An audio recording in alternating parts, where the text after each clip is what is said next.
Peyton is here tonight in the gallery, and Peyton, from now on, schools will kick the men off the girls' team, or they will lose all federal funding.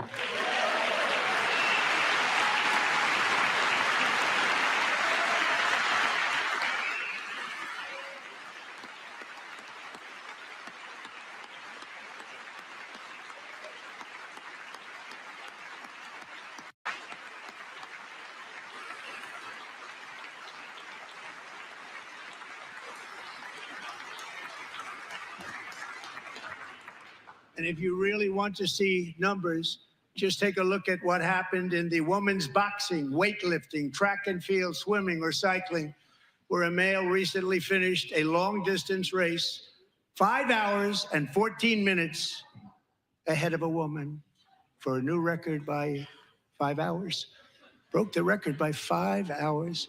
It's demeaning for women, and it's very bad for our country. We're not going to put up with it any longer.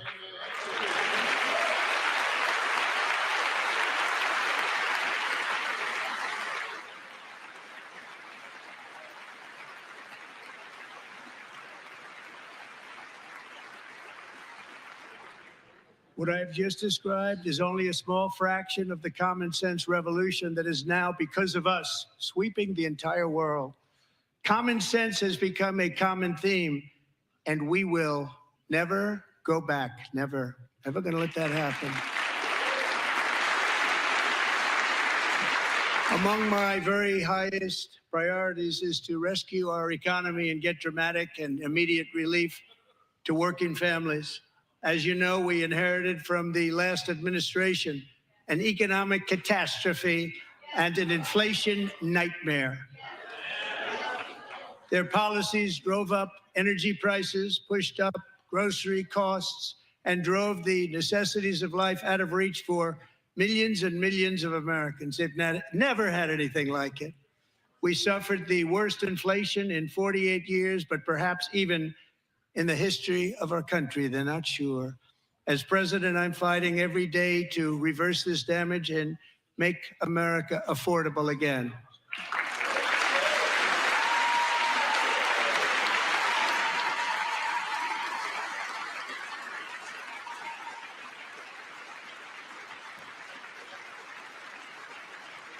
Joe Biden especially let the price of eggs get out of control. The egg price is out of control, and we're working hard to get it back down. Secretary, do a good job on that. You inherited a total mess from the previous administration. Do a good job.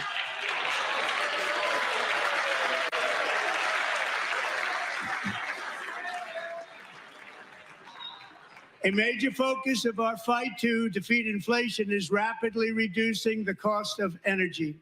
The previous administration cut the number of new oil and gas leases by 95%, slowed pipeline construction to a halt, and closed more than 100 power plants. We are opening up many of those power plants right now.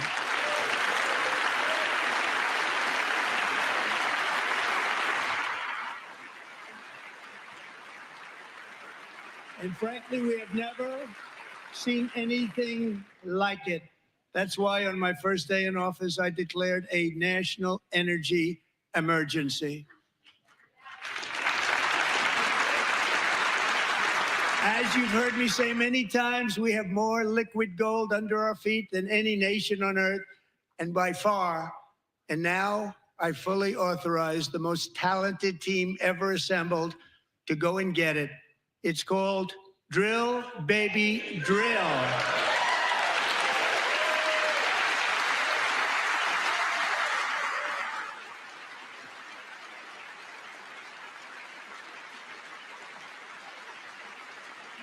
My administration is also working on a gigantic natural gas pipeline in Alaska, among the largest in the world, where Japan, South Korea, and other nations want to be our partner with investments of trillions of dollars each. There's never been anything like that one. It will be truly spectacular. It's all set to go. The permitting is gotten. And later this week, I will also take historic action to dramatically expand production of critical minerals and rare earths here in the USA.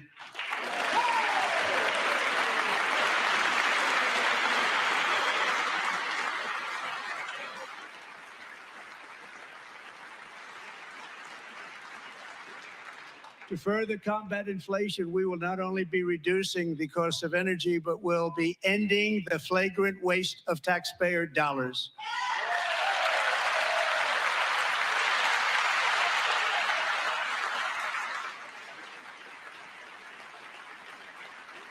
And to that end, I have created the brand new Department of Government Efficiency, DOGE.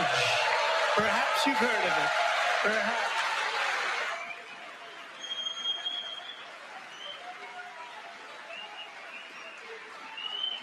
Which is headed by Elon Musk, who is in the gallery tonight.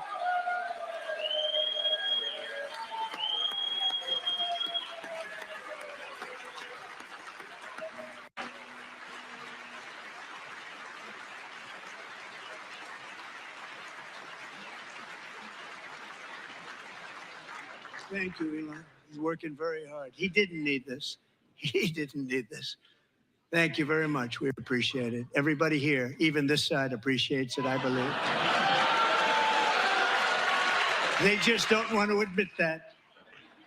Just listen to some of the appalling waste we have already identified. $22 billion from HHS to provide free housing and cars for illegal aliens. $45 million for diversity, equity, and inclusion scholarships in Burma. $40 million to improve the social and economic inclusion of sedentary migrants. Nobody knows what that is. $8 million to promote LGBTQI+ in the African nation of Lesotho, which nobody has ever heard of. $60 million for indigenous peoples and Afro-Colombian empowerment in Central America. $60 million. $8 million for making mice transgender. This is real. $32 million for a left-wing propaganda operation in Moldova. $10 million for male circumcision in Mozambique. $20 million for the Arab Sesame Street in the Middle East. It's a program. $20 million for a program. $1.9 billion to recently created Decarbonization of Homes Committee, headed up, and we know she's involved. Just at the last moment, the money was passed over by a woman named Stacey Abrams. Have you ever heard of her? A $3.5 million consulting contract for lavish fish monitoring. $1.5 million for voter confidence in Liberia. $14 million for social cohesion in Mali. $59 million for illegal alien hotel rooms in New York City. He's a real estate developer. He's done very well. $250,000 to increase vegan local climate action innovation in Zambia. $42 million for social and behavior change in Uganda. $14 million for improving public procurement in Serbia. $47 million for improving learning outcomes in Asia. Asia's doing very well with learning. You know what we're doing. Should use it ourselves. And $101 million for DEI contracts at the Department of Education, the most ever paid, nothing even like it. Under the Trump administration, all of these scams, and they're far worse, but I didn't think it was appropriate to talk about them. They're so bad. Many more have been found out and exposed and swiftly terminated by a group of very intelligent, mostly young people, headed up by Elon, and we appreciate it. We found hundreds of billions of dollars of fraud.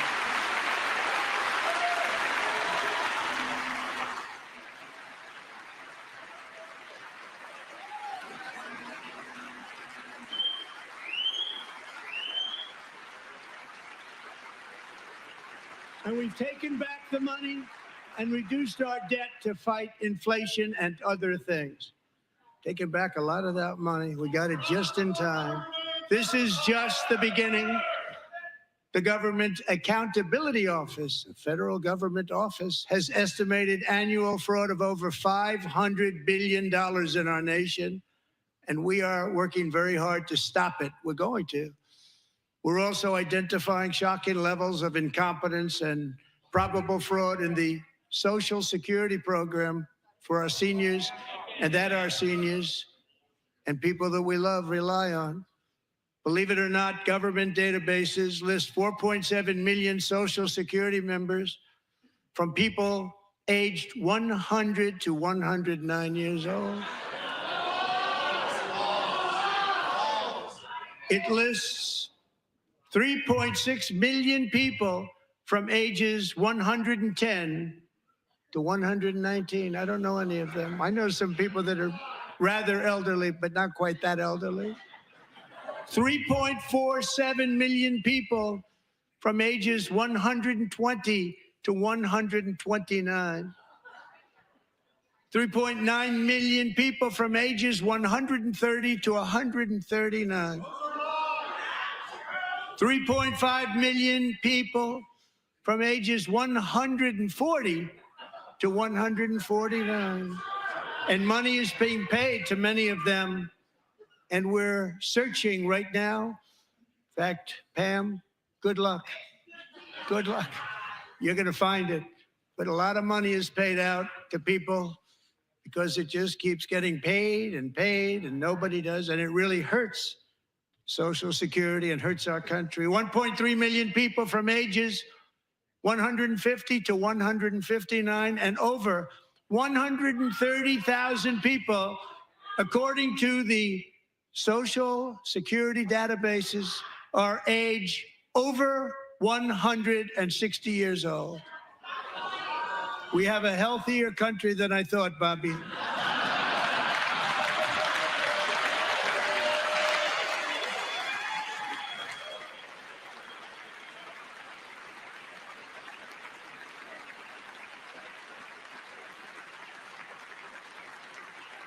Including, to finish, 1,039 people between the ages of 220 and 229, one person between the age of 240 and 249, and one person is listed at 360 years of age.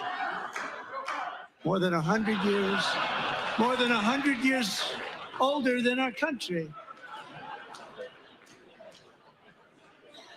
But we're going to find out where that money's going, and it's not going to be pretty. By slashing all of the fraud, waste, and theft we can find, we will defeat inflation, bring down mortgage rates, lower car payments and grocery prices, protect our seniors, and put more money in the pockets of American families.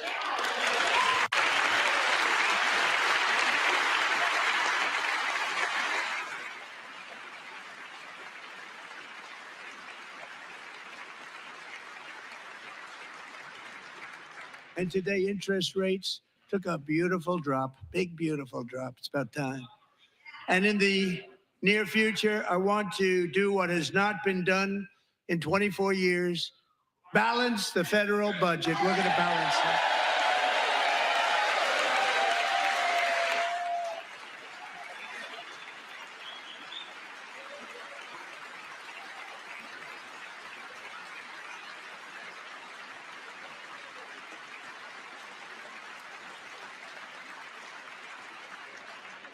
With that goal in mind, we have developed in great detail what we are calling the Gold Card, which goes on sale very, very soon.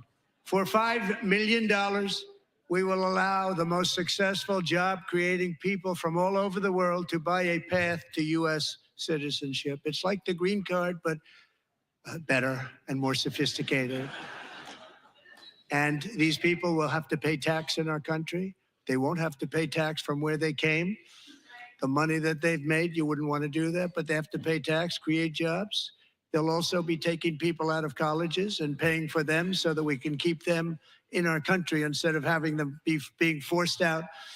Number one, at the top school, as an example, being forced out and not being allowed to stay and create tremendous numbers of jobs and great success for a company out there. So while we take out the criminals, killers, traffickers, and child predators who were allowed to enter our country under the open border policy of these people, the Democrats, the Biden administration, the open border insane policies that you've allowed to destroy our country. We will now bring in brilliant, hardworking, job-creating people. They're going to pay a lot of money, and we're going to reduce our debt with that money.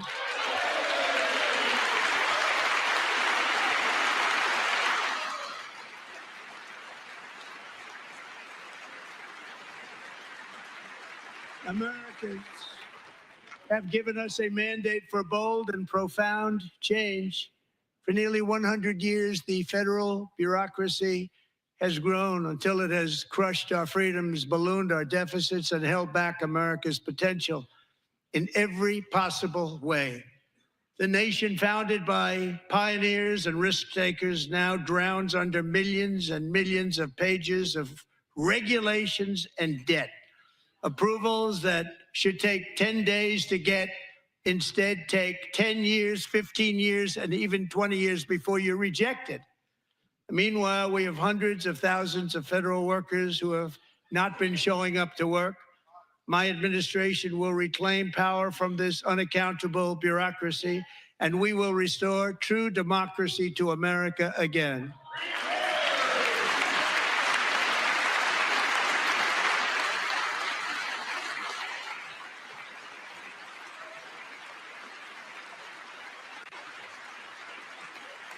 And any federal bureaucrat who resists this change will be removed from office immediately. Because we are draining the swamp. It's very simple. And the days of rule by unelected bureaucrats are over.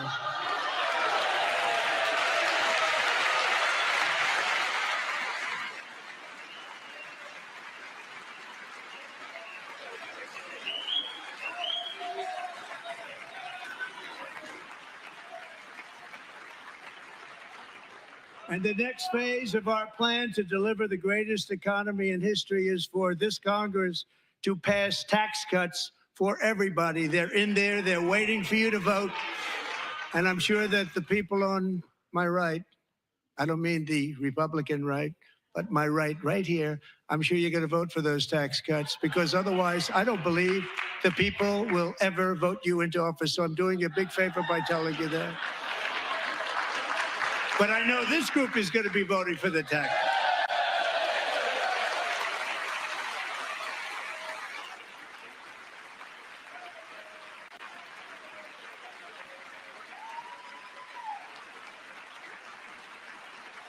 Thank you.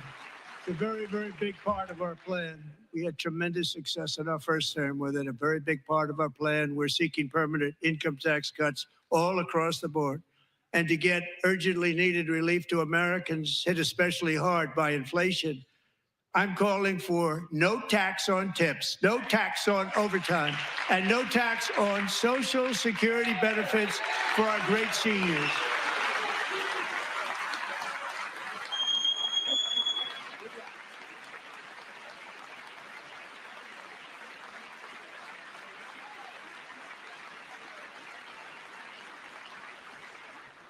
And I also want to make interest payments on car loans tax deductible, but only if the car is made in America.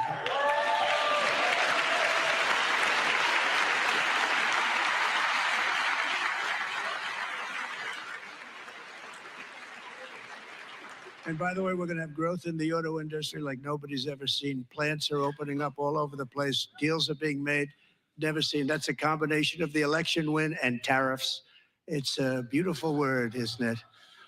That, along with our other policies, will allow our auto industry to absolutely boom. It's going to boom. Spoke to the majors today, all three, the top people, and they're so excited. In fact, already numerous car companies have announced that they will be building massive automobile plants in America, with Honda just announcing a new plant in Indiana, one of the largest anywhere in the world.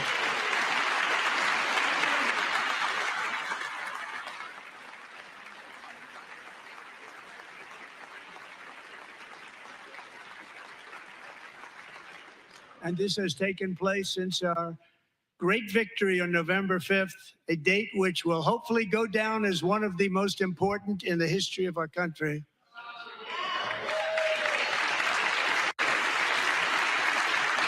In addition, as part of our tax cuts, we want to cut taxes on domestic production and all manufacturing.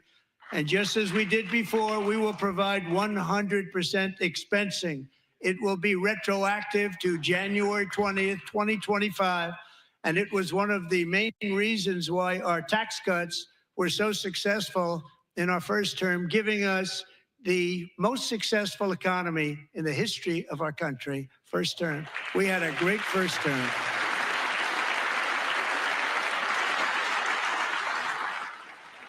If you don't make your product in America, however, under the Trump administration, you will pay a tariff, and in some cases, a rather large one. Other countries have used tariffs against us for decades, and now it's our turn to start using them against those other countries. On average, the European Union, China, Brazil, India, Mexico, and Canada, have you heard of them? And countless other nations charge us tremendously higher tariffs than we charge them. It's very unfair. India charges us auto tariffs higher than 100%. China's average tariff on our products is twice what we charge them. And South Korea's average tariff is 4 times higher. Think of that, 4 times higher. And we give so much help militarily and in so many other ways to South Korea. But that's what happens. This is happening by friend and foe. This system is not fair to the United States and never was. And so on April 2nd, I wanted to make it April 1st, but I didn't want to be accused of April Fool's Day. That's not, just one day was cost us a lot of money. But we're going to do it in April. I'm a very superstitious person. April 2nd, reciprocal tariffs kick in. And whatever they tariff us, other countries, we will tariff them. That's reciprocal, back and forth. Whatever they tax us, we will tax them. If they do non-monetary tariffs to keep us out of their market, then we will do non-monetary barriers to keep them out of our market. There's a lot of that, too. They don't even allow us in their market. We will take in trillions and trillions of dollars and create jobs like we have never seen before.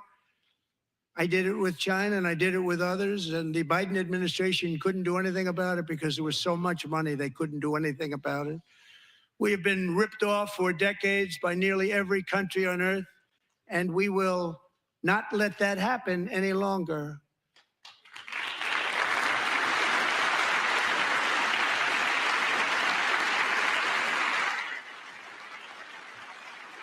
Much has been said over the last 3 months about Mexico and Canada, but we have very large deficits with both of them. But even more importantly, they've allowed fentanyl to come into our country at levels never seen before, killing hundreds of thousands of our citizens and many very young, beautiful people, destroying families.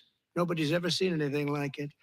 They are, in effect, receiving subsidies of hundreds of billions of dollars. We pay subsidies to Canada and to Mexico of hundreds of billions of dollars, and the United States will not be doing that any longer. We're not going to do it any longer.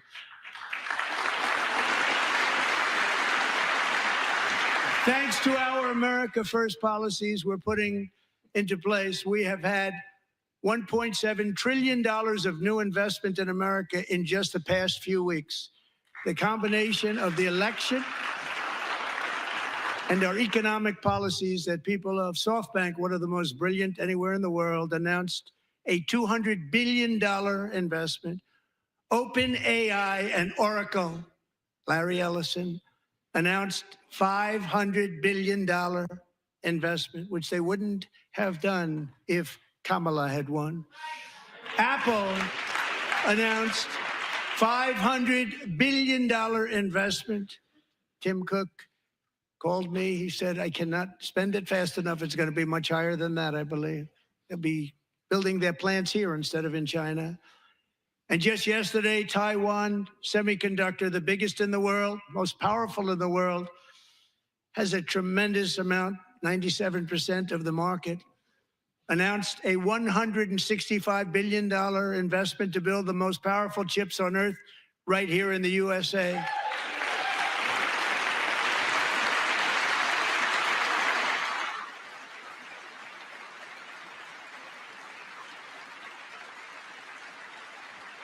And we're not giving them any money. Your CHIPS Act is a horrible, horrible thing. We give hundreds of billions of dollars, and it doesn't mean a thing. They take our money and they don't spend it. All that meant to them, we're giving them no money. All that was important to them was they didn't want to pay the tariffs, so they came and they're building, and many other companies are coming. We don't have to give them money. We just want to protect our businesses and our people. And they will come because they won't have to pay tariffs if they build in America. So it's very amazing. You should get rid of the CHIP Act, and whatever's left over, Mr. Speaker, you should use it to reduce debt or any other reason you want to.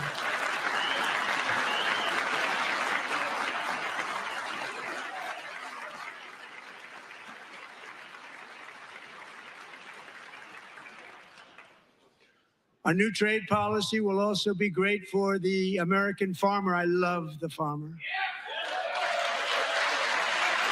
Who will now be selling into our home market, the USA, because nobody is going to be able to compete with you. Because there's goods that come in from other countries and companies. They're really in a bad position in so many different ways. They're uninspected. They may be very dirty and disgusting, and they come in and they pour in and they hurt our American farmers. The tariffs will go on agricultural product coming into America, and our farmers, starting on April 2nd, it may be a little bit of an adjustment period. We had that before when I made the deal with China, $50 billion of purchases, and I said, just bear with me, and they did. They did. Probably have to bear with me again, and this will be even better. That was great. The problem with it was that Biden didn't enforce it. He didn't enforce it. $50 billion of purchases, and we were doing great, but Biden did not enforce it, and it hurt our farmers. But our farmers are going to have a field day right now. So to our farmers, have a lot of fun. I love you too. I love you too. It's all going to happen.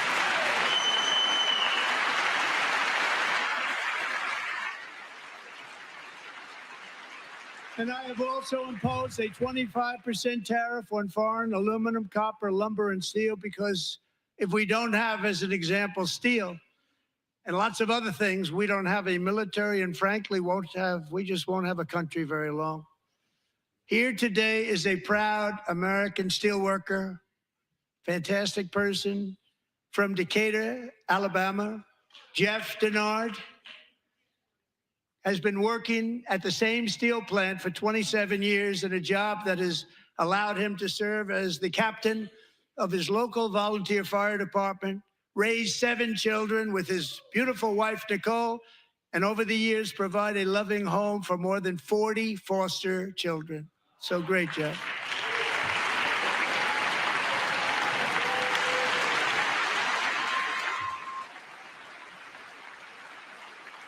Thank you, Jeff.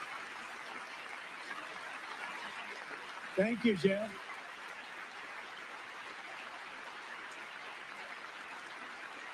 Stories like Jeff's remind us that tariffs are not just about protecting American jobs. They're about protecting the soul of our country. Tariffs are about making America rich again and making America great again, and it's happening, and it will happen rather quickly. There'll be a little disturbance, but we're okay with that. It won't be much. No, you're not. Oh. And look where Biden took us, very low, the lowest we've ever been. Jeff, I want to thank you very much. And I also want to recognize another person who has devoted herself to foster care community. She works so hard on it. A very loving person, our magnificent First Lady of the United States.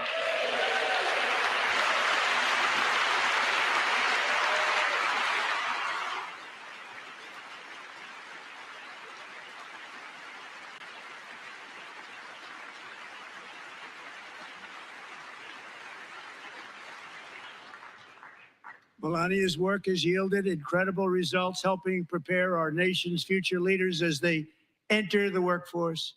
Our First Lady is joined by two impressive young women, very impressive.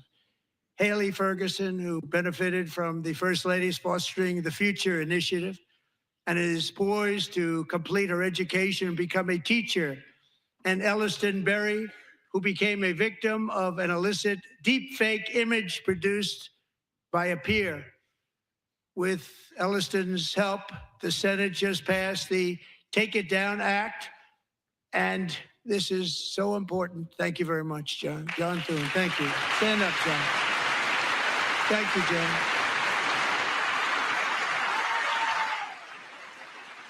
Thank you all very much.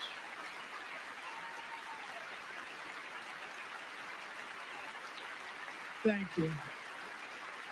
And thank you to John Thune and the Senate. Great job. To criminalize the publication of such images online is terrible, terrible thing. And once it passes the House, I look forward to signing that bill into law. Thank you. And I'm going to use that bill for myself, too, if you don't mind.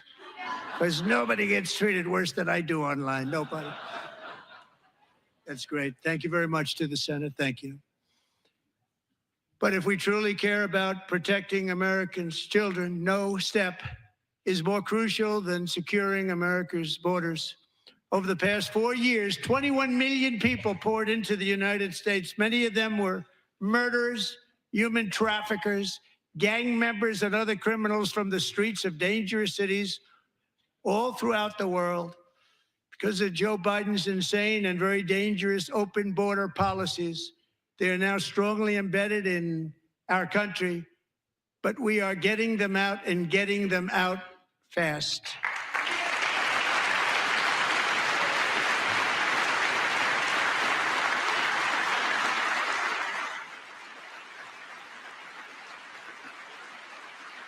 And I want to thank Tom Homan and Christy. I want to thank you and Paul of Border Patrol. I want to thank you. What a job they've all done. Everybody, Border Patrol, ICE, law enforcement in general is incredible. We have to take care of our law enforcement. Have to.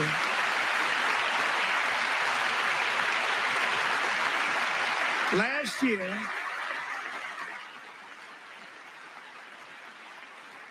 a brilliant 22-year-old nursing student named Laken Riley, the best in her class, admired by everybody, went out for a jog on the campus of the University of Georgia. That morning, Laken was viciously attacked, assaulted, beaten, brutalized, and horrifically murdered. Laken was stolen from us by a savage illegal alien gang member who was arrested while trespassing across Biden's open southern border and then set loose into the United States under the heartless policies of that failed administration. It was indeed a failed administration. He had then been arrested and released in a Democrat-run sanctuary city, a disaster, before ending the life of this beautiful young angel. With us this evening are Laken's beloved mother, Allison, and her sister, Lauren.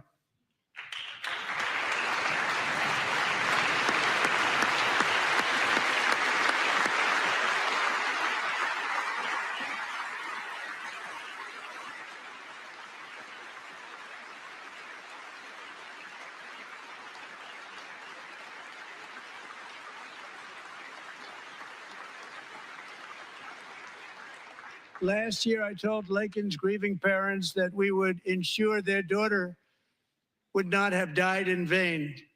That's why the very first bill I signed into law as your 47th president mandates the detention of all dangerous criminal aliens who threaten public safety. It's a very strong, powerful act.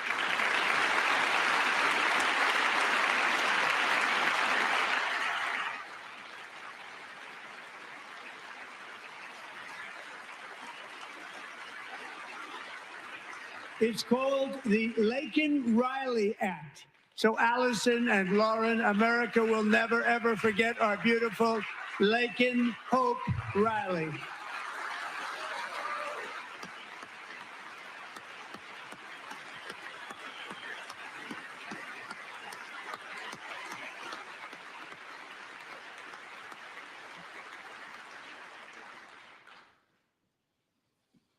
Thank you very much.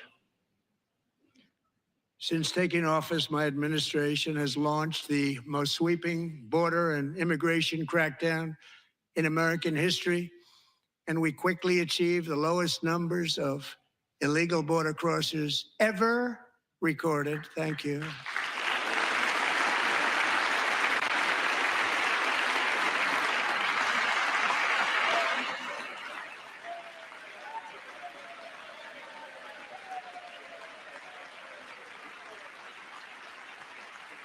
The media and our friends in the Democrat Party kept saying we needed new legislation. We must have legislation to secure the border.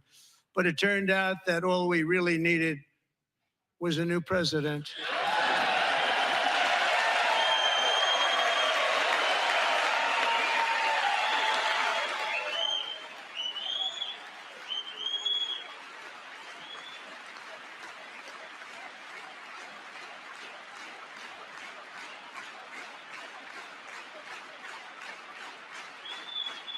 Thank you. Joe Biden didn't just open our borders, he flew illegal aliens over them to overwhelm our schools, hospitals, and communities throughout the country. Entire towns like Aurora, Colorado, and Springfield, Ohio, buckled under the weight of the migrant occupation and corruption like nobody's ever seen before. Beautiful towns destroyed. Now, just as I promised in my inaugural address, we are achieving the great liberation of America.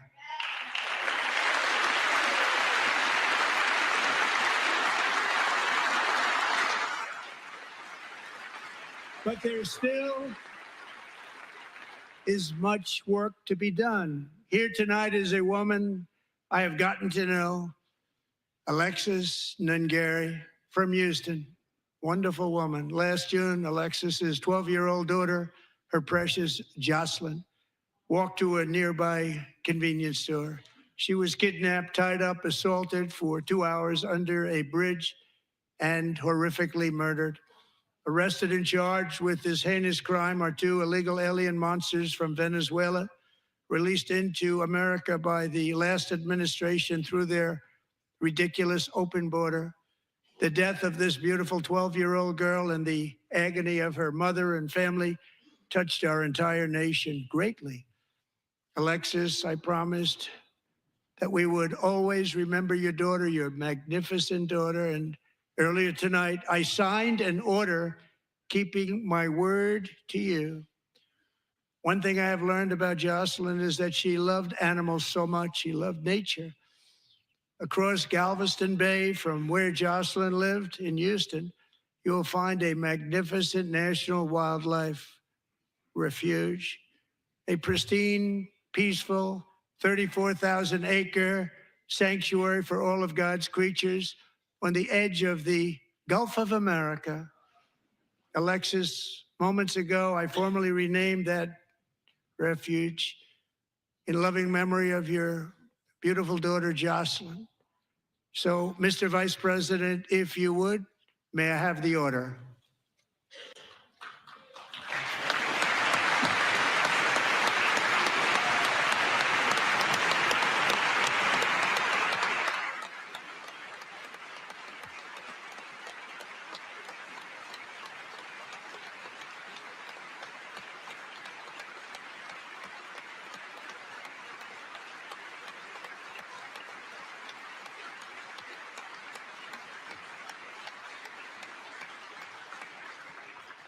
Thank you very much. All 3 savages charged with Jocelyn and Lakin's murders were members of the Venezuelan prison gang, the toughest gang, they say, in the world, known as Tren de Aragua. 2 weeks ago, I officially designated this gang, along with MS-13 and the bloodthirsty Mexican drug cartels, as foreign terrorist organizations.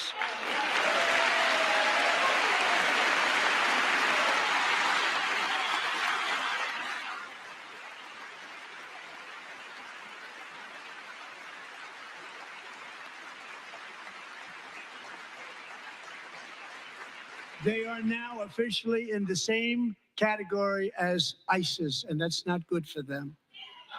Countless thousands of these terrorists were welcomed into the U.S. by the Biden administration.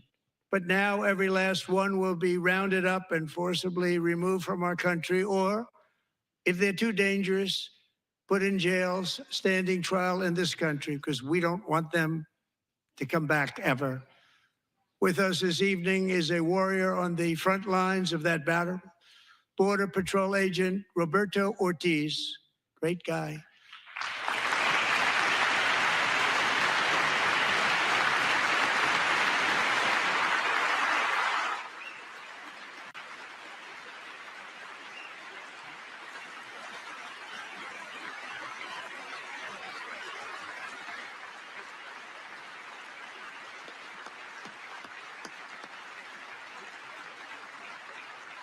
In January, Roberto and another agent were patrolling by the Rio Grande near an area known as Cartel Island. Doesn't sound too nice to me.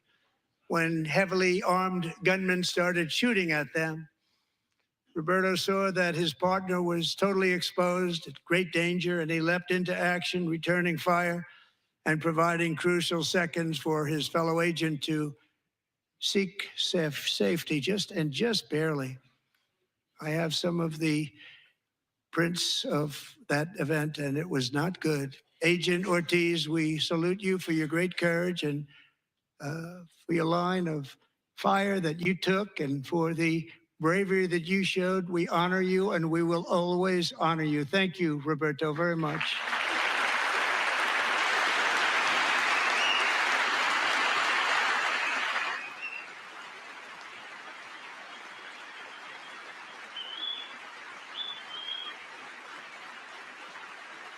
Thank you, Roberto.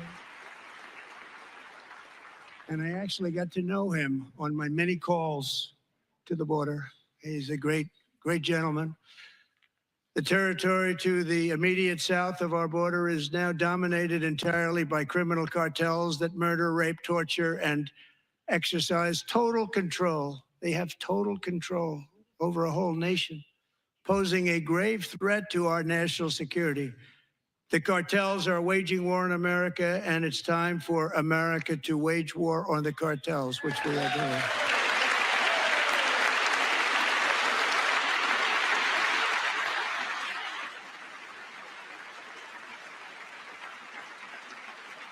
Five nights ago, Mexican authorities, because of our tariff policies being imposed on them, think of this, handed over to us 29 of the biggest cartel leaders in their country. That has never happened before. They want to make us happy.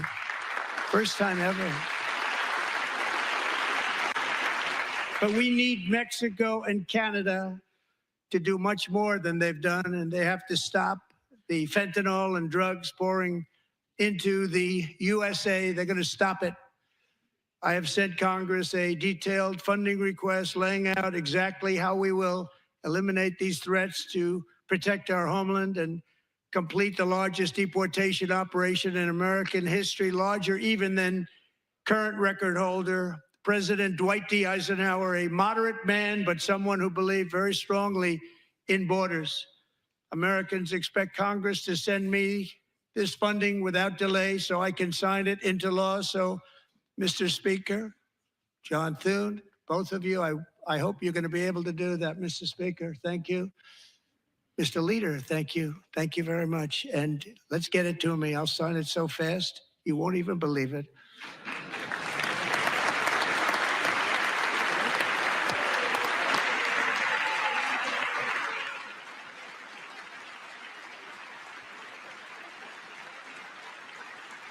And as we reclaim our sovereignty, we must also bring back law and order to our cities and towns.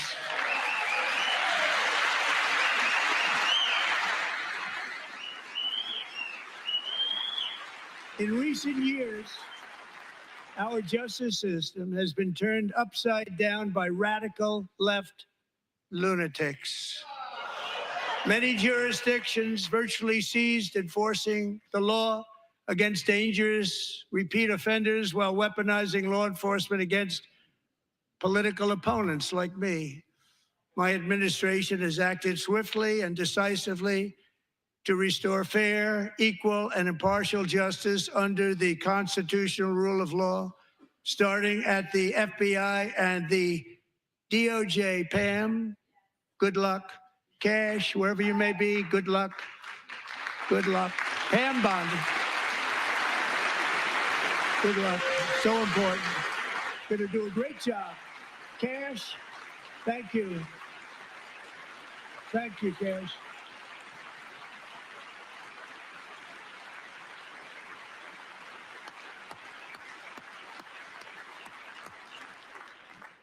They've already started very strong. They're going to do a fantastic job. You're going to be very proud of them. We're also once again giving our police officers the support, protection, and respect they so dearly deserve. They have to get it. They have such a hard, dangerous job, but we're going to make it less dangerous. The problem is the bad guys don't respect the law, but they're starting to respect it, and they soon will respect it. This also includes our great fire departments throughout the country. Our firemen and women are unbelievable people, and I will never forget them. And besides that, they voted for me in record numbers, so I have no choice.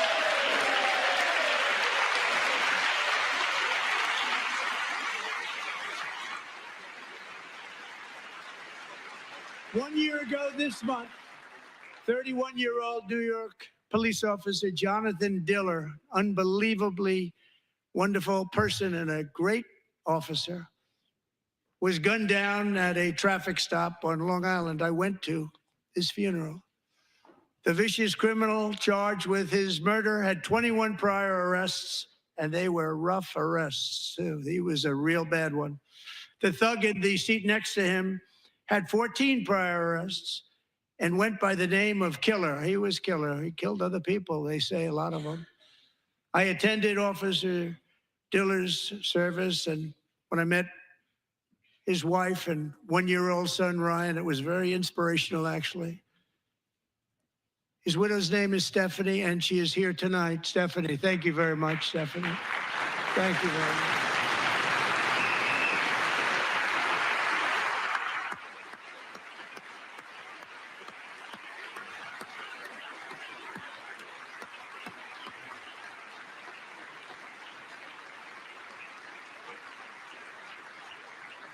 Stephanie, we're going to make sure that Ryan knows his dad was a true hero, New York's finest, and we're going to get these cold-blooded killers and repeat offenders off our streets, and we're going to do it fast. Got to stop it. They get out with 28 arrests. They push people into subway trains. They hit people over the head, back of the head with baseball bats. We got to get them out of here. I've already signed an executive order requiring a mandatory death penalty for anyone who murders a police officer. And tonight I'm asking Congress to pass that policy into permanent law.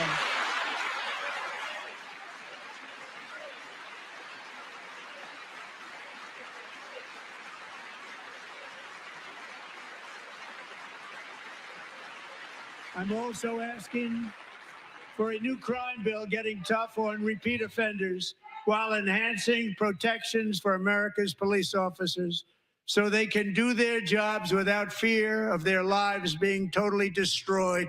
They don't want to be killed. We're not going to let them be killed.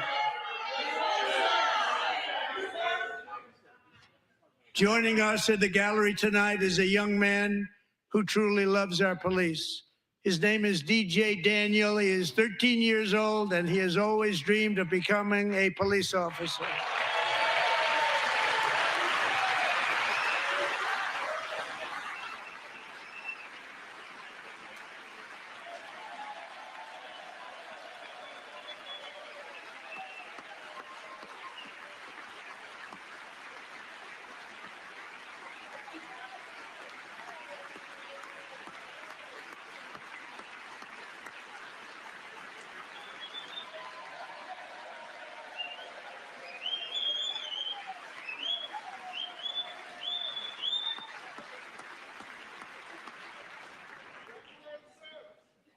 But in 2018, DJ was diagnosed with brain cancer. The doctors gave him 5 months at most to live. That was more than 6 years ago.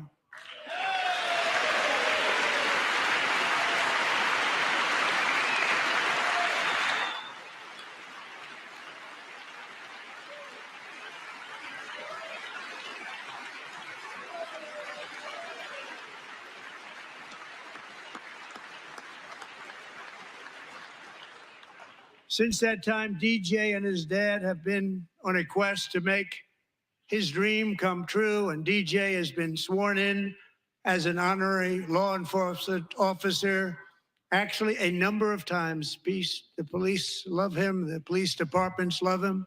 And tonight, DJ, we're going to do you the biggest honor of them all. I am asking our new Secret Service Director, Sean Curran, to officially make you an agent of the United States Secret Service.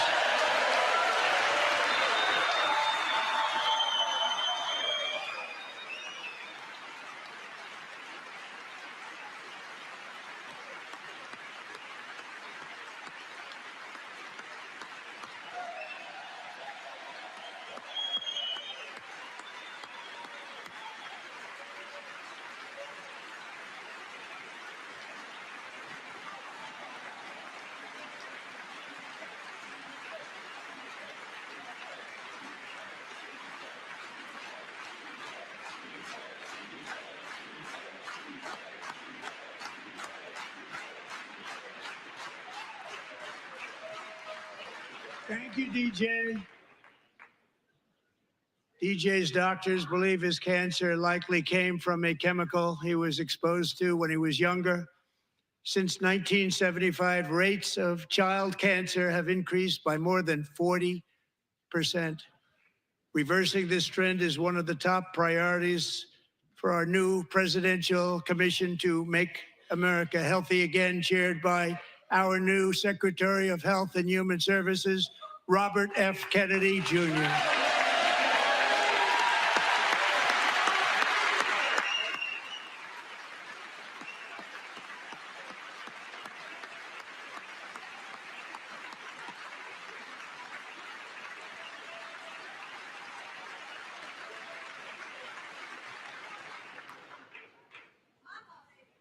With the name Kennedy, you would have thought everybody over here would have been cheering. How quickly they forget. Our goal is to get toxins out of our environment, poisons out of our food supply, and keep our children healthy and strong. As an example, not long ago, and you can't even believe these numbers, 1 in 10,000 children had autism, 1 in 10,000.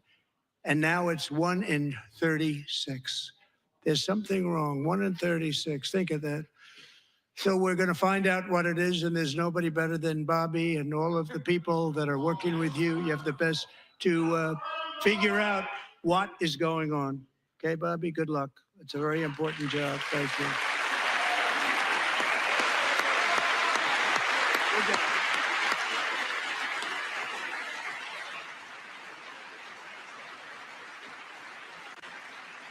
Thank you. My administration is also working to protect our children from toxic ideologies in our schools. A few years ago, January Littlejohn and her husband discovered that their daughter's school had secretly socially transitioned their 13-year-old little girl. Teachers and administrators conspired to deceive January and her husband while encouraging her daughter to use a new name and pronouns.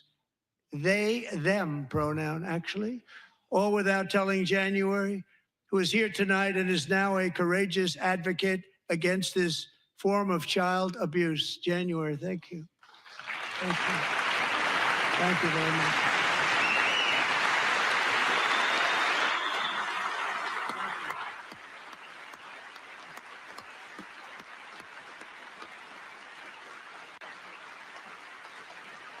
Thank you.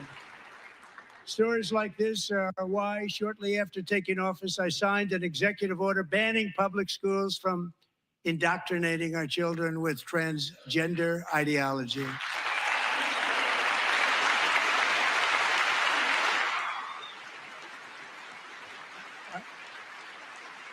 I also signed an order to cut off all taxpayer funding to any institution that engages in the sexual mutilation of our youth.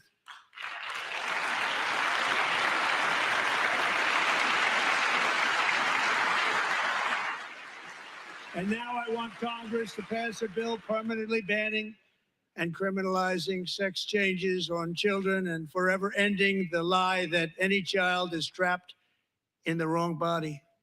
This is a big lie.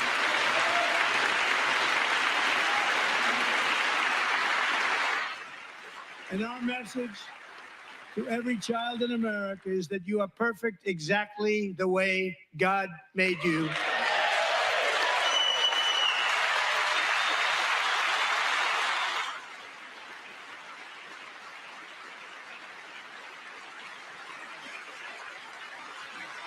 Because we're getting wokeness out of our schools and out of our military, and it's already out, and it's out of our society. We don't want it. Wokeness is trouble. Wokeness is bad.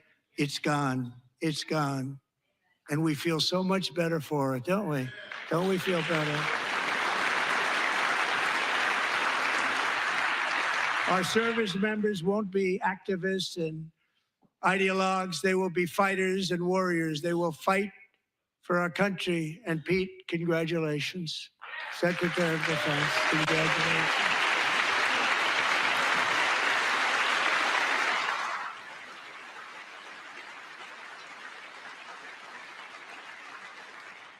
And he's not big into the woke movement, I can tell you. I know him well. I am pleased to report that in January, the U.S. Army had its single best recruiting month in 15 years, and that all armed services are having among the best recruiting results ever in the history of our services. What a difference.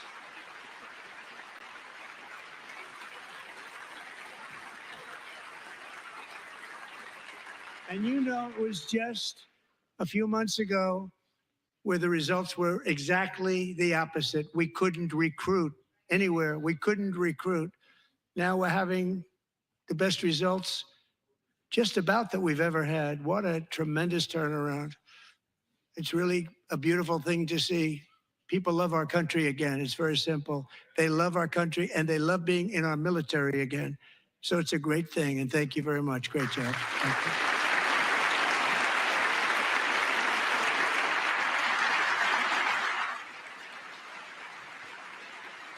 We're joined tonight by a young man, Jason Hartley, who knows the weight of that call of duty.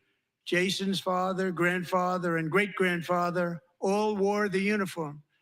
Jason tragically lost his dad, who was also a Los Angeles County Sheriff's deputy when he was just a boy, and now he wants to carry on the family legacy of service. Jason is a senior in high school, a six-letter varsity athlete, a really good athlete, they say, a brilliant student with a 4.46, that's good, GPA. And his greatest dream is to attend the U.S. Military Academy at West Point.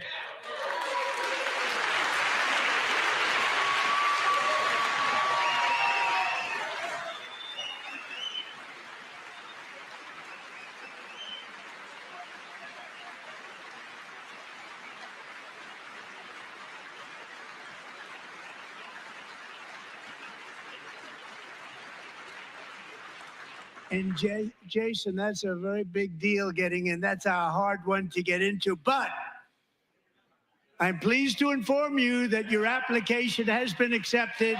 You will soon be joining the Corps of Cadets.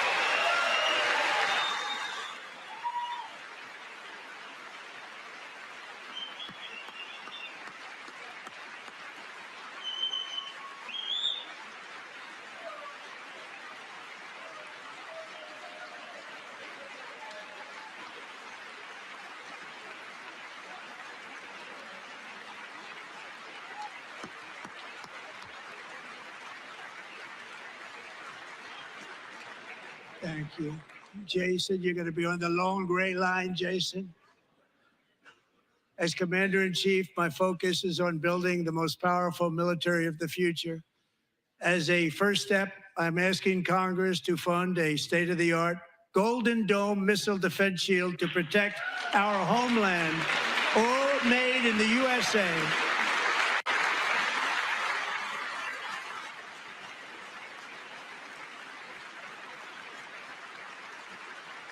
And Ronald Reagan wanted to do it long ago, but the technology just wasn't there, not even close. But now we have the technology. It's incredible, actually. And other places they have it. Israel has it. Other places have it. And the United States should have it too, right, Tim? Right? They should have it too. So I want to thank you. But it's a very, very important. This is a very dangerous world. We should have it. We want to be protected, and we're going to protect our citizens like never before. To boost our defense industrial base, we are also going to resurrect the American shipbuilding industry, including commercial shipbuilding and military shipbuilding.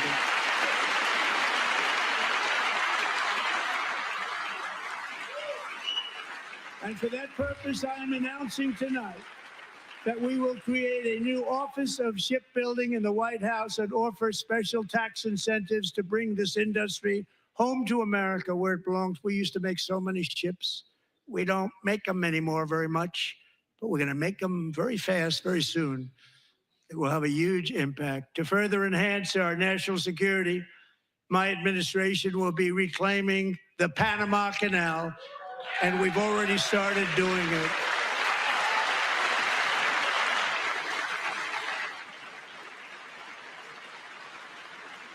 Just today, a large American company announced they are buying both ports around the Panama Canal and lots of other things having to do with the Panama Canal and a couple of other canals.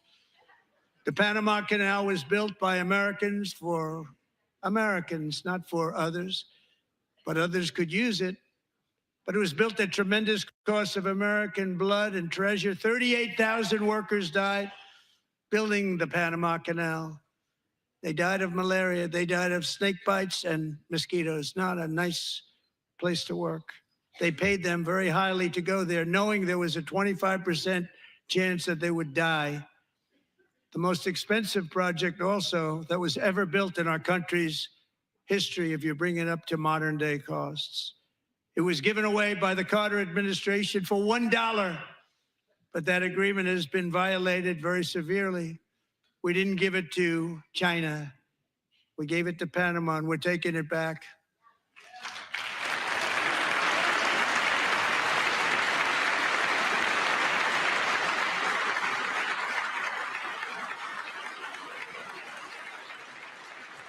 And we have Marco Rubio in charge. Good luck, Marco. Now, we know who to blame if anything goes wrong. Marco's been amazing, and he's going to do a great job. Think of it. He got 100 votes. You know, he was approved with actually 99, but the 100th was this gentleman, and I feel very certain. So let's assume he got 100 votes, and I'm either very, very happy about that or I'm very concerned about it. But he's already proven. I mean, he's a great gentleman. He's respected by everybody, and we appreciate you voting for Marco. He's going to do a fantastic job. Thank you. Thank you. He's doing a great job. Great job. And I also have a message tonight for the incredible people of Greenland. We strongly support your right to determine your own future. And if you choose, we welcome you into the United States of America. We need Greenland for national security and even international security, and we're working with everybody involved to try and get it. But we need it really for international world security, and I think we're going to get it. One way or the other, we're going to get it. We will keep you safe. We will make you rich, and together we will take Greenland to heights like you have never thought possible before.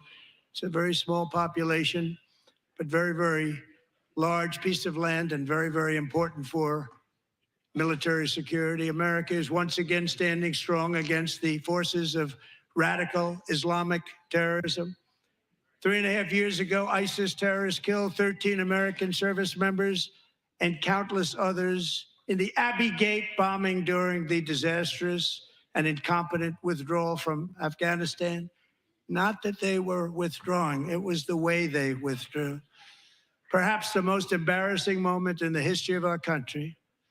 Tonight, I am pleased to announce that we have just apprehended the top terrorist responsible for that atrocity, and he is right now on his way here to face the swift sword of American justice.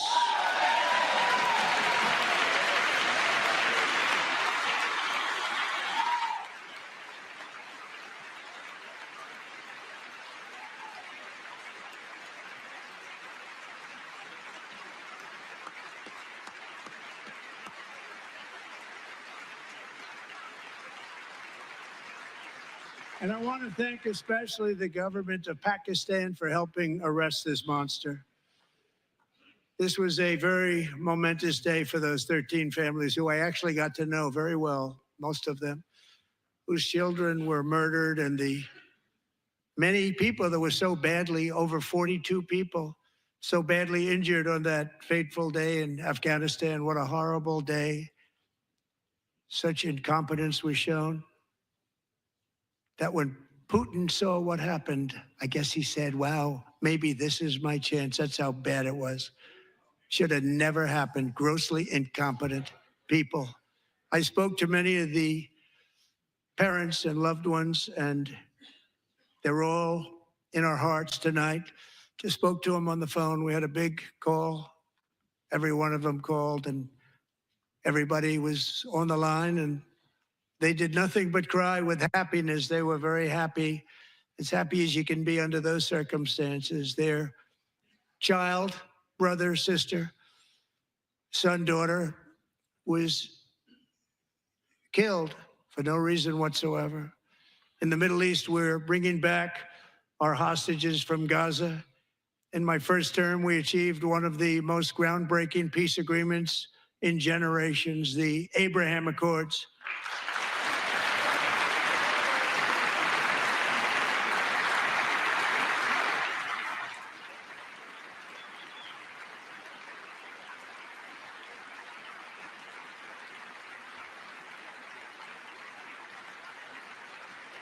And now we're going to build on that foundation to create a more peaceful and prosperous future for the entire region. A lot of things are happening in the Middle East. People have been talking about that so much lately with everything going on with Ukraine and Russia.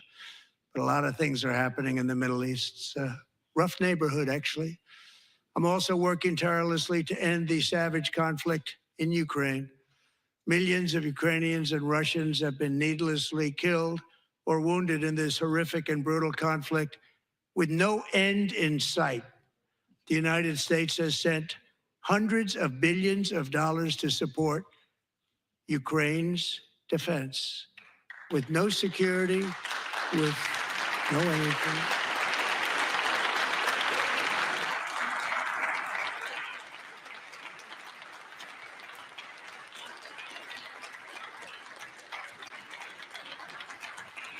Do you want to keep it going for another 5 years? Yeah, you would say Pocahontas says yes.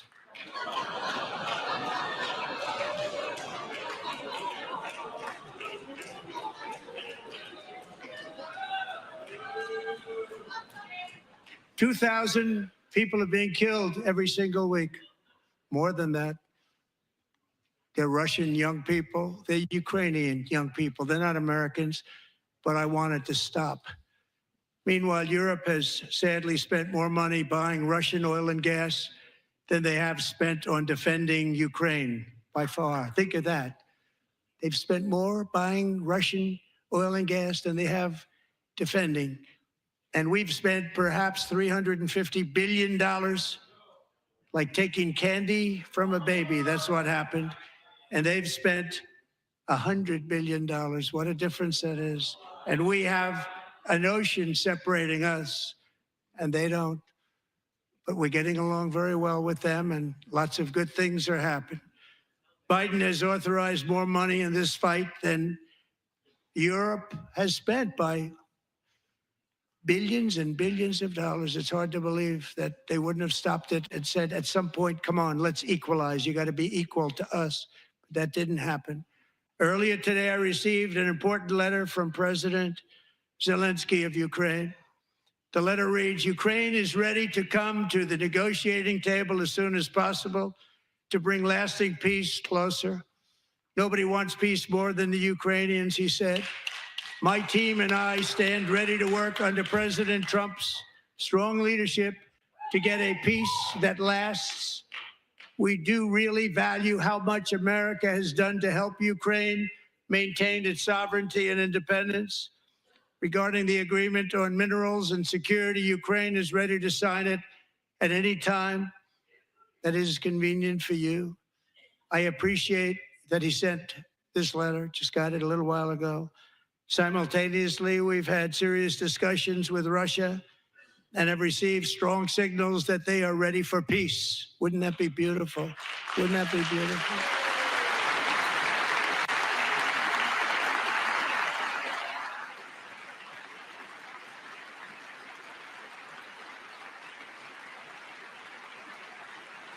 Wouldn't that be beautiful?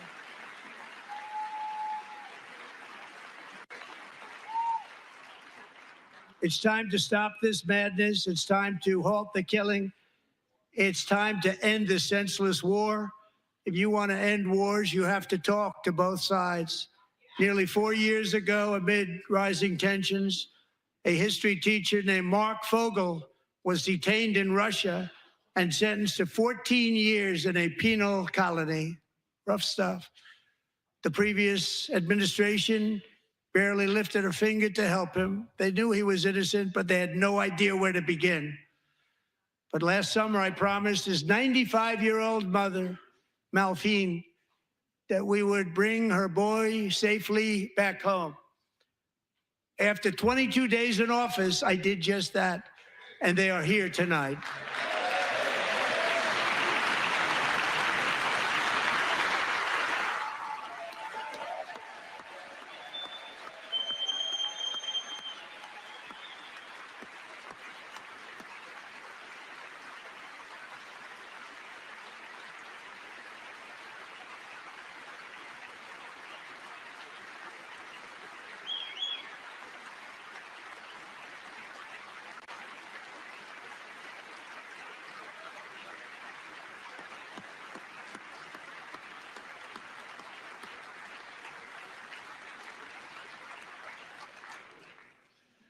To Mark and his great mom, we are delighted to have you safe and sound and with us. As fate would have it, Mark Fogel was born in a small rural town in Butler, Pennsylvania. Have you heard of it? Where his mother has lived for the past 78 years. I just happened to go there last July 13th for a rally. That was not pleasant. And that is where I met his beautiful mom right before I walked onto that stage. And I told her I would not forget what she said about her son. And I never did I? Never forgot. Less than 10 minutes later, at that same rally, gunfire rang out, and a sick and deranged assassin unloaded 8 bullets from his sniper's perch into a crowd of many thousands of people. My life was saved by a fraction of an inch, but some were not so lucky. Corey Comparator was a firefighter, a veteran, a Christian, a husband, a devoted father, and above all, a protector. When the sound of gunshots pierced the air, it was a horrible sound. Corey knew instantly what it was and what to do. He threw himself on top of his wife and daughters and shielded them from the bullets with his own body. Corey was hit really hard. You know the story from there. He sacrificed his life to save theirs. 2 others, very fine people, were also seriously hit. But thankfully, with the help of 2 great country doctors, we thought they were gone and they were saved. So those doctors had great talent. We're joined by Corey's wife, Helen, who was his high school sweetheart, and their two beloved daughters, Allison and Kaylee. Thank you.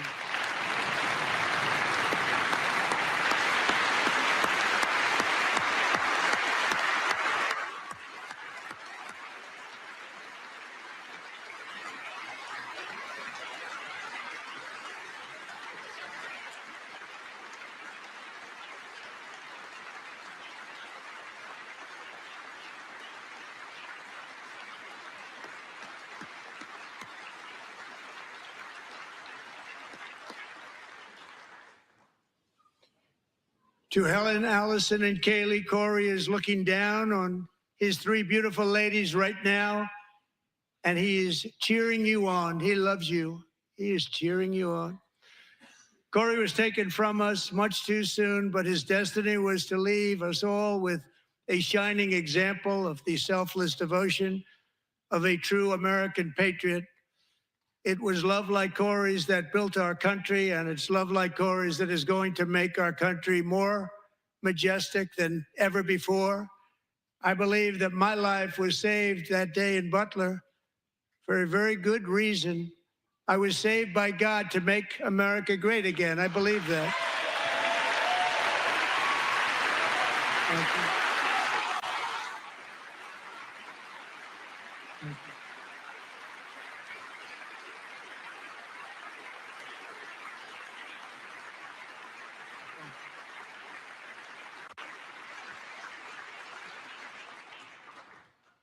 Thank you very much. From the patriots of Lexington and Concord to the heroes of Gettysburg and Normandy, from the warriors who crossed the Delaware to the trailblazers who climbed the Rockies, and from the legends who soared at Kitty Hawk to the astronauts who touched the moon, Americans have always been the people who defied all odds, transcended all dangers, made the most extraordinary sacrifices, and did whatever it took to defend our children, our country, and our freedom.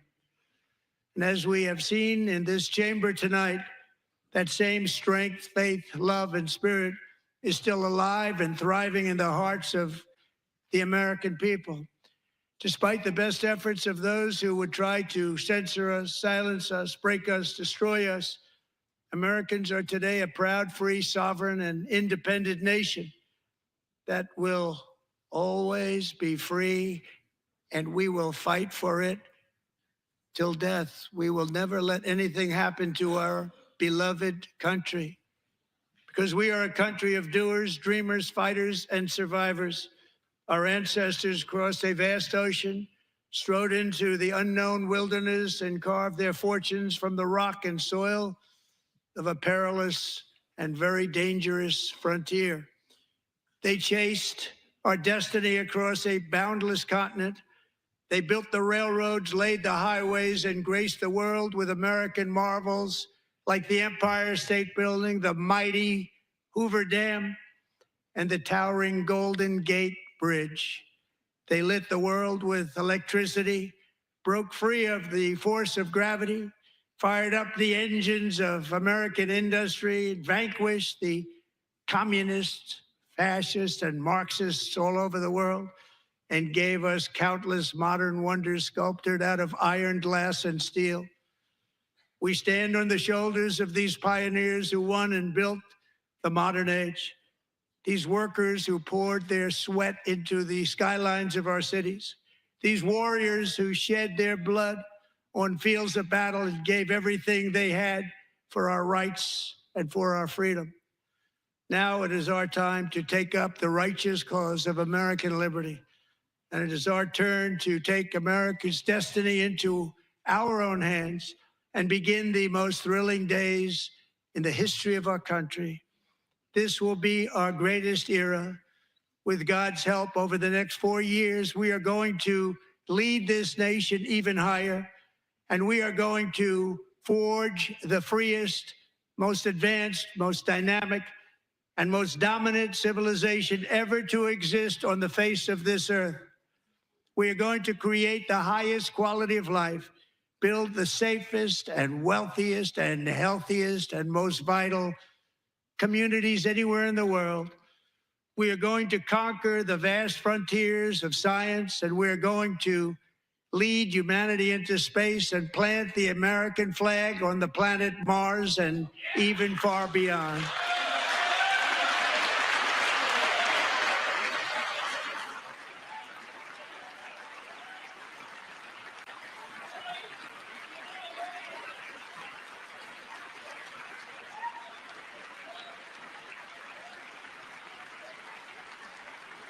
And through it all, we are going to rediscover the unstoppable power of the American spirit.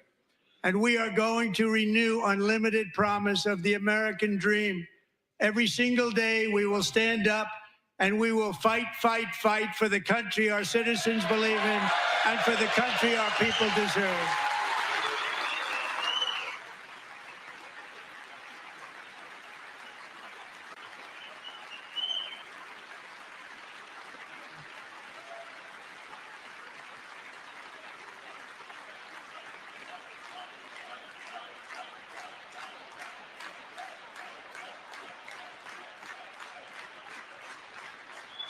My fellow Americans, get ready for an incredible future, because the golden age of America has only just begun. It will be like nothing that has ever been seen before. Thank you, God bless you, and God bless America.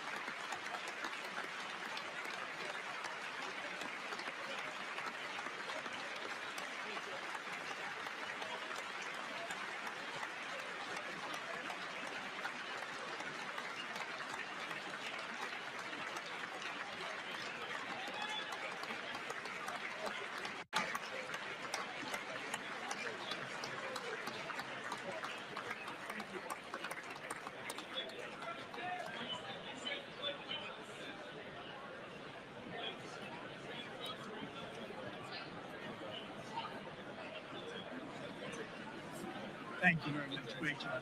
Thank you. Great honor. Thank you. All right, there you have it. Andrew Kraft here now in the anchor chair with some of the recap of what we just heard for a little over an hour and 40 minutes. President Trump touching on so many key focal points that you have heard him discuss throughout the last 43 days, including tariffs, including the illegal immigration crisis, including crime, including the wars between Israel and Hamas and Russia and Ukraine, and so many of these issues that we have heard from President Trump and candidate Trump as well. You see him there greeting members of the Supreme Court, members of his cabinet, senators as well, as he makes his way out of the House chamber there.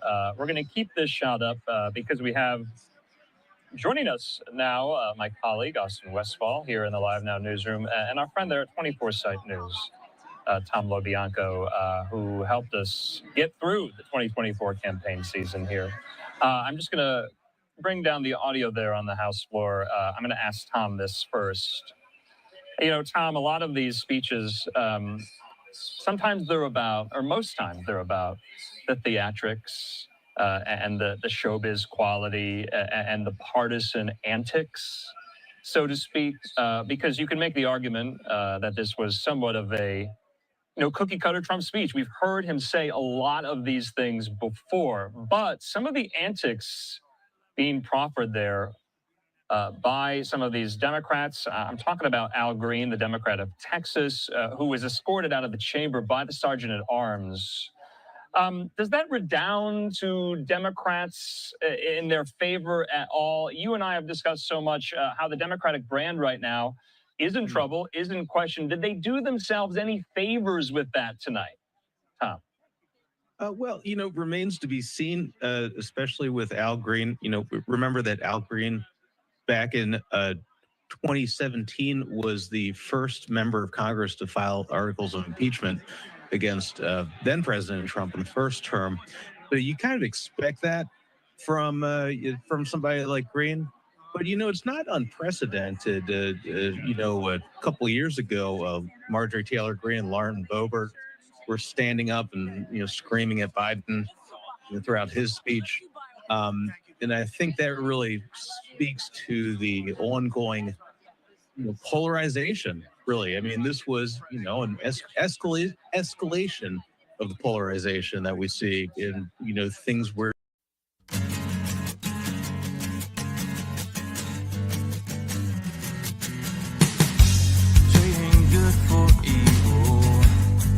This is the Patriots Prayer Podcast. It's a tremendous show, one of the greatest shows in the history of the world. This is Bryson Gray, and you are watching the Patriots Prayer. PPN, you're doing the right thing. On the Patriots Prayer Network. Thank you all. Falling, they all say, yeah.